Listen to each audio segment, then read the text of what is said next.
Мысль поехать в отпуск на юг России нам пришла еще за полгода до самой поездки. Состыковав отпуска, подготовив машину и собрав снаряжение, мы готовы выезжать. Ребят, ну вот наконец-то мы и взяли отпуск. И поедем мы в этот раз в Дагестан. Перед этим мы заедем в Геленджик, Пятигорск и по дороге еще куча клевых мест. Не будем медлить, поехали!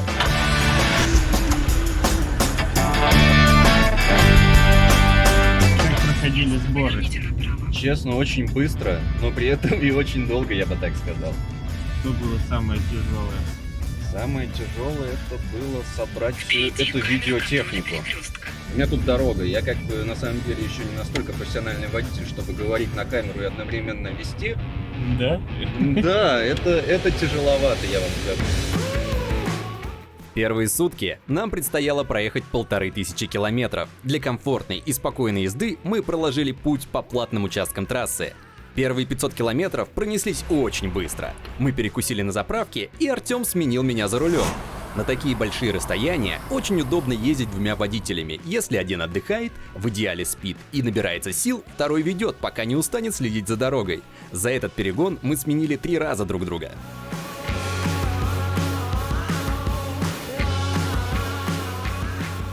Сгущались сумерки, ландшафт вокруг потихоньку менялся. Мы миновали Краснодар и уже ехали по горным серпантинам.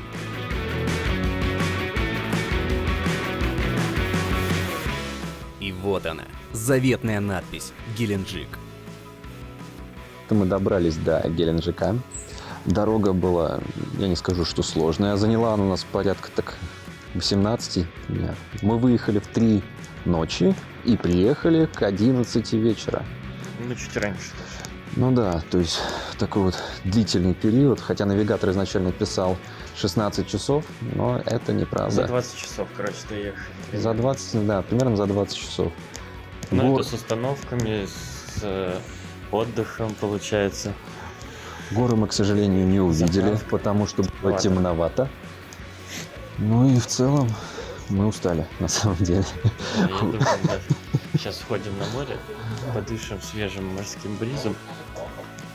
Вот, покушаем что-нибудь вкусненькое, выпьем пиво и спать пойдем. Да, мне кажется, тебя камера не ловила. Не важно, главное, что меня слышно. К нашему сожалению, большая часть заведений в это время уже были закрыты. Единственным местом, где можно было поесть, оказался ночной клуб и по совместительству ресторан. Но, как оказалось, кухня у них уже не работала. В итоге мы воспользовались приложением Яндекс, заказали еду в номер, поели и почти сразу вырубились. На следующее утро к нам приехали друзья.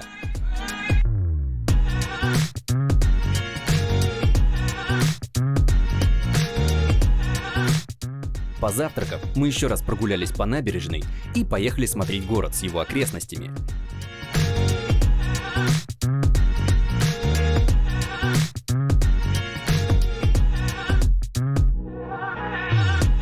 Первая достопримечательность – это маяк и парк со смотровой площадкой, находящийся рядом.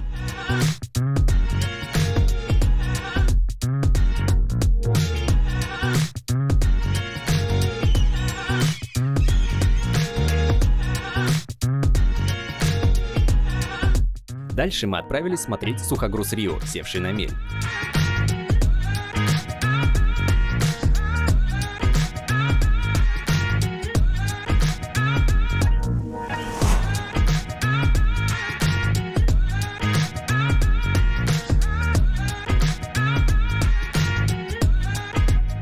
Корабль, шедший под флагом африканского государства Тонга, сел на мель 12 декабря 2018 года из-за разыгравшегося шторма. Экипаж достаточно долго пребывал на судне, пока решались бюрократические вопросы. В итоге всю команду депортировали по домам, а судно выкупило частное лицо. Посудина впечатляет своими размерами. Снимать с мели его не планируют из-за дороговизны данной операции. По слухам, в скором времени там откроется музей, где можно будет посмотреть на быт команды, жившей на корабле. Желающих доставляют почти до самого корабля на внедорожниках за 500 рублей. До самого сухогруза потребуется идти по спуску еще минут 10. Затем мы решили поехать на подъемник, посмотреть на Геленджик с высоты. Приехав к нему около 17:00, мы, к своему сожалению, обнаружили, что он закрыт. Опять же, видимо, весна и еще не сезон. Но мы нашли чем заняться на близлежащей территории. Нам захотелось перекусить, и мы двинули обратно на набережную Геленджика, в тот самый ночной клуб, который днем работает как ресторан. Мы в Краснодаре уже, наверное, 7-й месяц. Краснодар — это, по сути, частный сектор. Он изначально строился не как город, а как станица. Все вот эти вот маленькие домики, первая ассоциация, что ты в деревню прилетел. Но потом, когда ты там походил по городу и прочее, ты видишь, что на самом деле там как бы все есть. Там есть большие торговые центры, есть кинотеатры, ну как бы есть, по сути, все, что там в крупном любом большом городе. Но для людей, которые там, например, с семьей хотят туда переехать, в Краснодар, это может быть проблемой, потому что там, ну, постоянно история, что не хватает детских садов, не хватает школ. Социалочку ушел. Вообще нет. А как насчет там услуг для девушек, там, помню, типа парикмахерские, вот эти У ваши нас салоны, одежда и в всё доме остальное? есть салон, у которого самый высокий рейтинг. Я до него до сих пор не Мире. дошла. Но цены, если смотреть заведения с хорошими рейтингами, такие как в Москве. Они не дешевле. Ну, то есть все есть. Вот это. Да. И, например, стоимость спа такая же, как в Москве. Опять же, при желании и достатке времени можно каждые выходные ездить те же там Лаганаки, Майкоп направление. Тут действительно горы там, это там. Вопрос, что ну, на это нужно время. Там у меня Да, довольно он много загруженный работает, график. поэтому, к сожалению, не так Вот. много, как хотелось бы. Смотрите, если бы мы хотели описать Геленджик двумя словами, мы бы сказали, ну, либо очень хорошо, либо русские Канны. Но он не выглядит как вот такой советский курорт. То есть все здесь очень современное. Пошел чуть дальше на маяк, нашел какие-то там скрытые бухты, в которые можно опуститься. Походить там, вдоль просто как забора на минимум маяке, да? вид на море, да. Летом тут бьют фонтаны еще, которые светятся. Вот. Это очень большое впечатление для человека, который как бы не представляет, как выглядит русское море. Наши друзья поехали в Краснодар, а мы пошли спать к себе в номер. Завтра нам снова предстояла длинная дорога.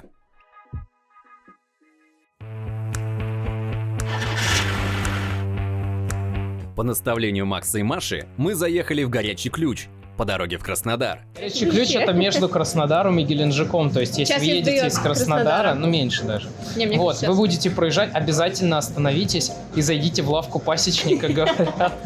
Там самое, то есть гора Петушок и Дантово ущелье, это, конечно, интересно, это на всех картах достопримечательно, но лавка пасечника. Здесь находится Дантово ущелье.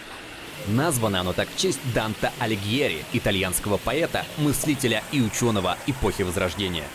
Его протяженность составляет около 100 метров. Проход по ущелью осуществляется по каменной лестнице, вырубленной местными жителями более 100 лет назад.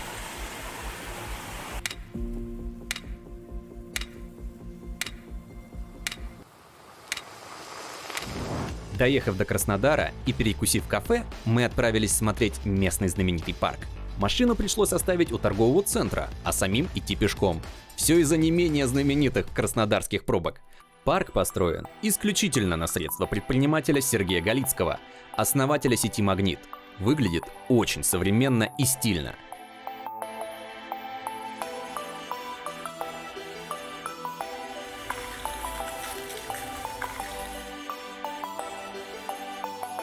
Здесь спокойно можно провести часа два, просто гуляя и рассматривая причудливые экспозиции. В парке мы увидели интересные фонтаны, искусственные водопады,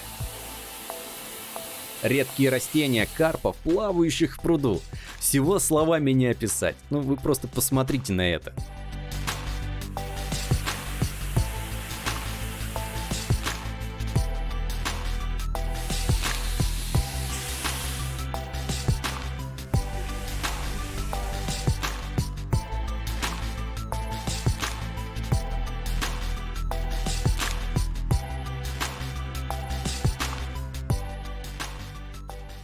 Впереди нас ждало плато Лаганаки, из теплых краев в зимние холода, так сказать. Еще днем мы забронировали гостиницу ближе к его вершине, в полной уверенности, что нас ждут. Доехали до пункта назначения мы ближе к часу ночи. Дул дикий ветер, который слегка раскачивал машину. Мы вышли и постучали в двери гостиницы. В ответ тишина. Темно. Белыми пятнами на пригорке возвышаются сугробы. Вокруг ни единого признака жизни. И мы понимаем, что навряд ли нам откроют. Пытались дозвониться до администратора. Мобильной связи, как назло, не было. От завывания холодного ночного ветра в голове начинали создаваться образы из фильма Стэнли Кубрика «Сияние». И тут, спасение! Откуда ни возьмись, сквозь ветер идет мужик. Уж не знаю, куда он держал путь и откуда шел в этой глуши в это время, да еще и в такую погоду, но нам он очень помог. Его оператор ловил в этой местности. С его помощью мы как раз и дозвонились до администратора, который нас пустил. В гостинице помимо нас и администратора не было ни души. Ну серьезно, фильм «Сияние» в действии.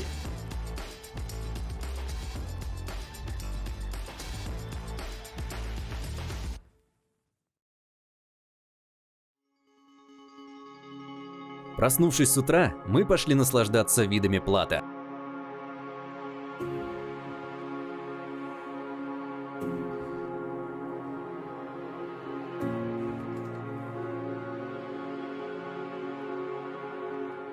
Средняя высота этого плата около 2000 метров. В конце апреля здесь еще не сезон из-за нерастаявшего снега, но все же можно дойти до первой смотровой площадки. Это около 5 километров, что мы, собственно, и сделали.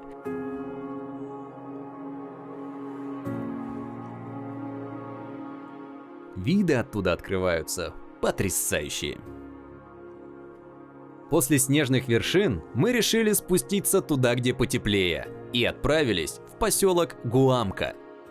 По пути нам хотелось увидеть как можно больше красивых мест и достопримечательностей, но все же мы как-то умудрились пропустить большую Азижскую пещеру, хотя она находилась на нашем маршруте, зато случайно заехали в классную кафешку на берегу реки. Заприметили на карте достопримечательность Адыгейский Баобаб. Сама достопримечательность нас не впечатлила, но перекусили мы как раз вовремя.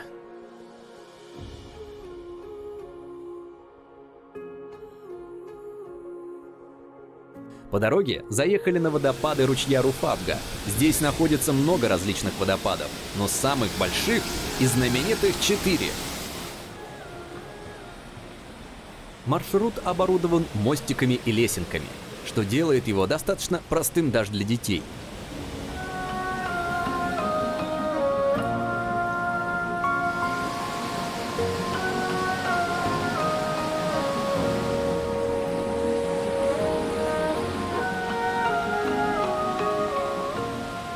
Практически весь путь нас сопровождал рыжий пёсель, проводник, дойдя с нами аж до самого последнего водопада.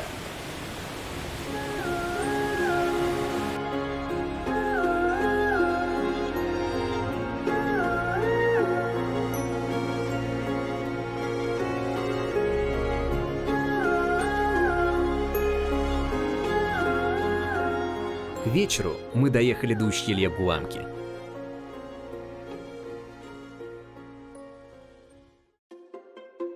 Переночевав в гостинице, мы отправились на поезд, который возит туристов по Гуамскому ущелью. Ходит он, кстати, по расписанию раз в час, примерно до 5:30 вечера. От начала ущелья до посадки на поезд можно прогуляться пешком. Конечно же, мы опоздали на него буквально на 5 минут. Подумав, чем же занять целый час, и полистав карты, я обнаружил, что недалеко находится смотровая площадка. В спортивном режиме мы поднялись на нее, и это оказалось не так просто, как казалось на первый взгляд. Спускаться было тоже непросто. Тем, кто тоже опоздает на этот поезд, крайне не советую повторять наш подвиг. Лучше прогуляйтесь и посмотрите, чем торгуют местные. У них можно найти различные вкусности, вяленое и сушеное мясо, мед, колбасу и еще много чего. Уставшие, спустившись со смотровой площадки, мы чуть второй раз не опоздали на поезд, но все же удача в этот раз была на нашей стороне. На всем пути железной дороги открываются красивые виды скал. Внизу течет река Курджипса.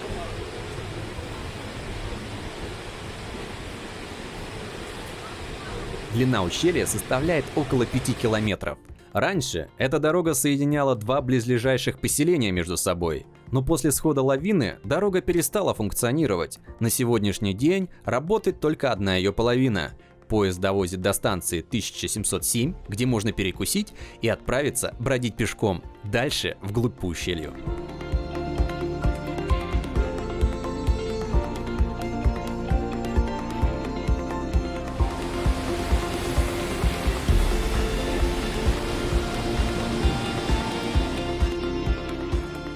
Осмотрев виды Гуамского ущелья, мы отправились в Пятигорск. Забронировали гостиницу недалеко от Бесстыжих ванн. Это местные горячие сероводородные источники, которые нам посоветовал мой коллега по работе. Посетить Бесстыжие ванны можно бесплатно. Правда, желающих понижить свое тело в природной горячей воде довольно много. Зато из ванн открывается красивый вид на Пятигорск, особенно ночной. Подождав 20 минут, мы спустились в ванны. Теплая вода окутывает тело. В небольшую, на первый взгляд, ванну можно погрузиться целиком. Ну и, конечно же, вид на ночной город. Это прекрасно. Полежав в сероводородной ванне минут 10, ну больше не стоит просто на первый раз, мы пошли мыться в номер и дальше спать.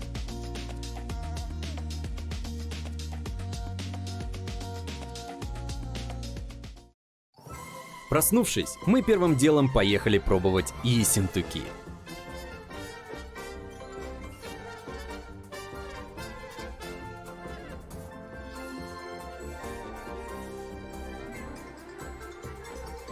Семнадцатые Ессентуки оказались, на наш взгляд, слишком солеными, видимо, очень полезные.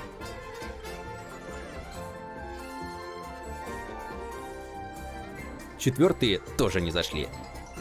А вот новые Ессентуки уже больше походили на привычную нам минералку. Набрав бутылку Ессентуков, мы поехали смотреть на долину роз. Роз, конечно, в это время года там не оказалось, но сам парк точно заслуживает внимания.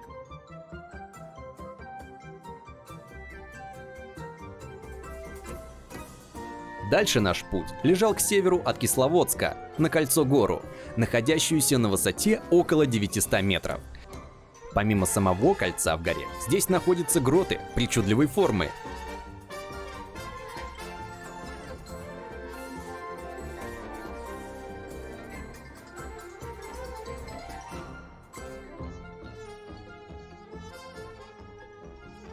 И в завершении дня мы поехали покорять плато Бермамыт.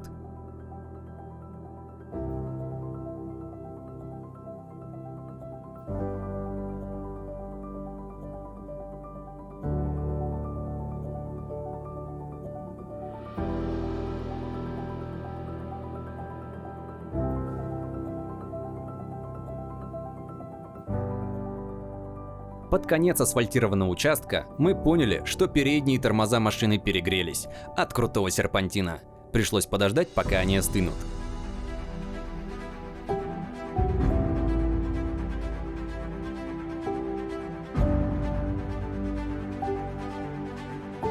По воле случая рядом оказались источники нарзана, куда мы и направились. Из серебряного источника действительно течет нарзан, который мы все знаем. Из остальных же вода с жестким металлическим привкусом.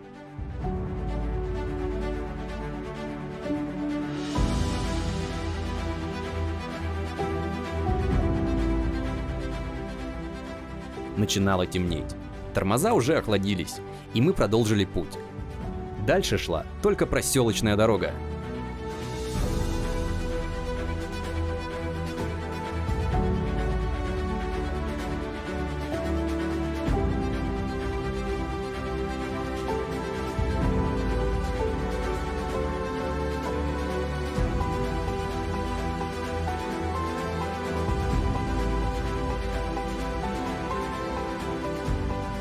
В какой-то момент начал моросить легкий дождик, и бездорожье сменилось на речушку и камни. Все выше и выше везла нас машинка, и мы поднялись аж до 2000 метров. Мелкий дождик сменился метелью. Дорогу перегородила снежная шапка, через которую никак не получалось проехать. Это было неожиданно, и мы кое-как без лопат своими ногами разбили снежную глыбу. Проехав еще 50 метров, и вот нас поджидала еще одна такая же куча снега. Плюнув на все и забив на ночевку в палатке на вершине Бермамыта, как было нами задумано, мы поехали обратно в Кисловодск на ночевку.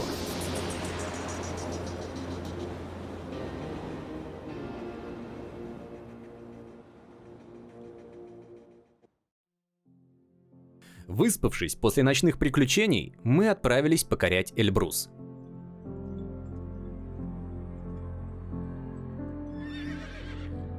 Дорогу к Эльбрусу невозможно описать словами. В какой-то момент долины меняются на могучие хребты гор. Ощущения просто непередаваемые.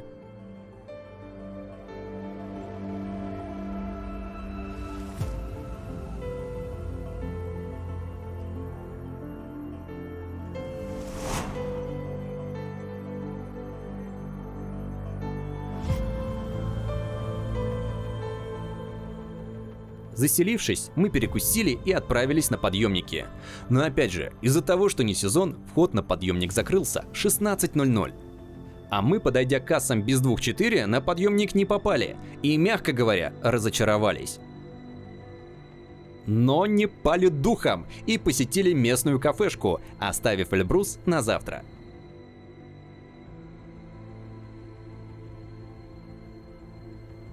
На следующий день погода испортилась, согласно прогнозам, примерно на целую неделю. Однако мы решили, раз уж сюда доехали, то должны подняться, и плевать нам на то, что вокруг будет белым-бело. Как человеку, который боится высоты, первые 15 минут на подъемнике мне было очень не по себе. Потом потихоньку привык. И вот она, последняя остановка, станция Горбаши. Кстати, на станциях Мир и Горбаши-2 можно заранее забронировать места и остановиться в приютах-гостиницах с ночевкой. Рядом со станцией Мир ездят ратраки. Это специальные транспортные средства на гусеницах, которые в хорошую погоду могут довести туристов почти до самой вершины. Тут же недалеко ребята спускаются на лыжах, сноубордах, а кто-то и на своих двоих. Мы прогулялись, надышались вдоволь горным воздухом и пошли в кафешку. От резкого перепада высоты голова начала дико кружиться. Но черный чай с лимоном нам помог прийти в себя. Мы поднялись на Эльбрус на 3800 метров на подъемнике. Вчера у нас это не вышло, мы опоздали буквально на 2 минуты. И как видите, сегодня уже нет солнышка, сегодня у нас пурга. Поэтому выше мы не пойдем, на ратраках тоже не поедем, смысла в этом нету, так как везде метет и примерно вид один и тот же. Когда ты поднимаешься наверх, начинает потихоньку кружиться голова. Ну то есть организм немного офигевает от этого всего. Но я думаю, это дело времени, и он рано или поздно привыкнет. А мы сейчас поедем обратно на наших подъемниках вниз, наслаждаться новыми видами.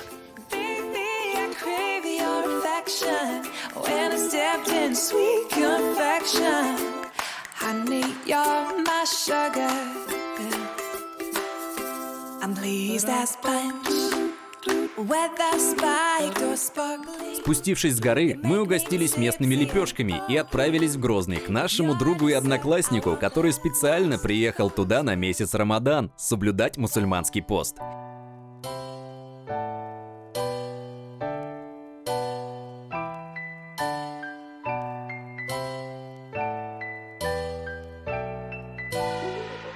При въезде в город нас остановила дорожно-патрульная служба. Все документы тщательно проверили, расспросили, куда и откуда и зачем едем. Все прошло без происшествий и довольно дружелюбно.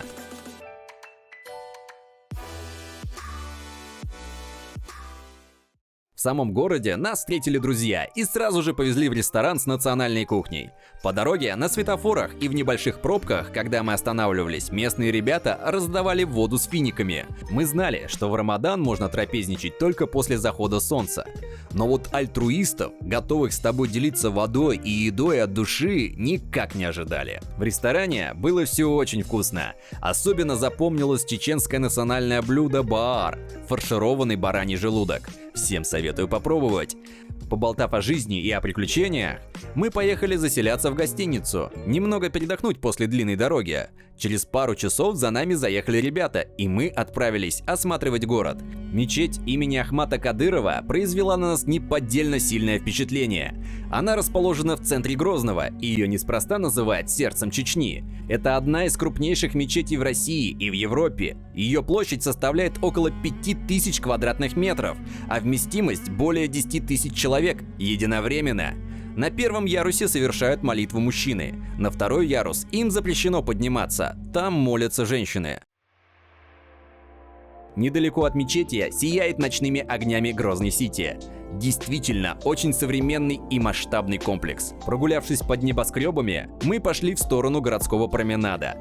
Как видите, город чистый. Тут уже все мирно, спокойно. В шортах не ходить.